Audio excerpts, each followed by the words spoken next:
সবাইকে অনেক অনেক শুভেচ্ছা। আজকে আমি আমার খুব ব্যক্তিগত একটা গল্প শেয়ার করব। মানে কিভাবে আমি শুধু এই হাতের মোবাইল ফোনটা ব্যবহার করে নিজের আয়ের একটা রাস্তা তৈরি করেছি, সে বাস্তব অভিজ্ঞতার কথাই বলবো। আমি জানি এই প্রশ্নটাই সবার আগে মাথায় ঘুরপাক খায়, তাই না? আমারও খেত, মনে হতো আরে এটা কি আসলেই সম্ভব? কিন্তু আমার এই পুরো জার্নির গল্পটা শোনার পর আশা করি উত্তরটা একদম পরিষ্কার হয়ে যাবে।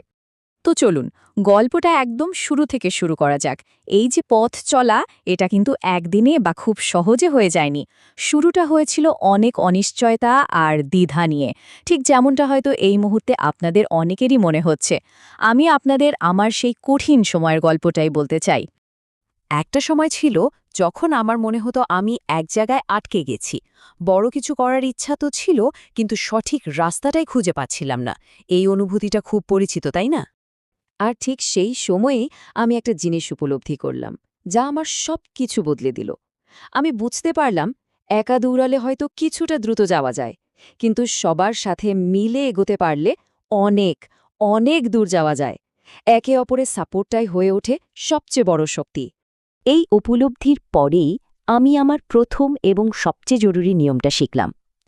অনলাইনে নিজের ব্যবসাকে শক্ত করার জন্য এটাই ছিল আমার প্রথম ধাপ। নেটওয়ার্ক মার্কেটিংয়ে এই লাইন শব্দটা খুব গুরুত্বপূর্ণ। সহজ করে বললে, আপনি যাদের এই সুযোগের সাথে পরিচয় করিয়ে দিচ্ছেন, তাদের প্রত্যেককে নিয়ে আপনার এক একটা লাইন তৈরি হয়। আপনার দল যত বড় হবে আর লাইনগুলো যত স্ট্রং হবে, আপনার ব্যবসাও ততটাই মজবুত হবে। আমাদের মার্কেটিং প্ল্যান অনুযায়ী মাত্র ৬টা, হ্যাঁ ৬টা সক্রিয় লাইন তৈরি করতে পারলে ব্যবসার একটা দারুণ স্থিতিশীল ভিত্তি তৈরি হয়ে যায়। এটা এমন একটা লক্ষ্য যা শক্তিশালী এবং অর্জন করাও সম্ভব।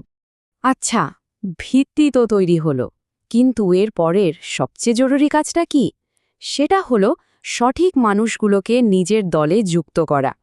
কারণ দলের সদস্য সংখ্যা বাড়ানোর চেয়েও অনেক বেশি গুরুত্বপূর্ণ হল সঠিক এবং সক্রিয় সদস্য থাকা। আসল বিষয়টা হলো এটা বোঝা যে কাদের পেছনে নিজের সময় আর শক্তিটা দেওয়া উচিত। যারা অ্যাক্টিভ, যারা শিখতে চায় এবং পুরো দলকে এগিয়ে নিতে সাহায্য করে, তাদের দিকে ফোকাস করলেই কিন্তু সবার একসাথে উন্নতি হয়। চলেন এবার পরের ধাপে যাই। এই যে দলটা বড় করার কথা বলছি, সেটা কিভাবে হবে? বর্তমান যুগে আমাদের সবার হাতেই একটা অসাধারণ অস্ত্র আছে, আর সেটা হলো সোশ্যাল মিডিয়া। ফেসবুক, টিকটক বা ইনস্টাগ্রামের মতো প্ল্যাটফর্মগুলো এখন মানুষের সাথে কানেক্ট করার সবচেয়ে সহজ মাধ্যম। আমি তো আমার দলের বেশিরভাগ মানুষের সাথেই এখানেই পরিচিত হয়েছি। এখানে নিজের গল্প শেয়ার করে বা অন্যদের সাথে কথা বলে খুব সহজেই একটা কমিউনিটি তৈরি করা যায়। আর এর জন্য আপনার হাতের ফোনটাই যথেষ্ট। নিয়ম কানুন তো জানা গেল, কিন্তু সত্যি কথা বলতে কি, সবচেয়ে বড় লড়াইটা করতে হয় নিজের মানসিকতার সাথে। এই পথে টিকে থাকতে হলে নিজের উপর বিশ্বাস রাখাটা সবচেয়ে বেশি জরুরি। অনেক সময় মনে হতে পারে যে কিছুই হচ্ছে না বা পথটা বড্ড কঠিন, কিন্তু মনে রাখতে হবে একদিনে কিছুই হয় না। প্রতিদিনের ওই যে ছোট ছোট পদক্ষেপ, সেগুলোই একসময় অনেক বড় সাফল্যের চেহারা নেয়। তাই নিজের উপর থেকে বিশ্বাসটা একদম হারানো চলবে না। এতক্ষণ তো আমার গল্প আর আমার শেখা নিয়মগুলো নিয়ে কথা হলো। এখন আপনার পালা। এই পুরো আলোচনা তখনই সার্থক হবে যখন আপনি নিজের জন্য প্রথম পদক্ষেপটা নেবেন। দেখুন, শুরু করাটা কিন্তু মোটেও কঠিন কিছু না। শুধু দুটো সহজ ধাপ।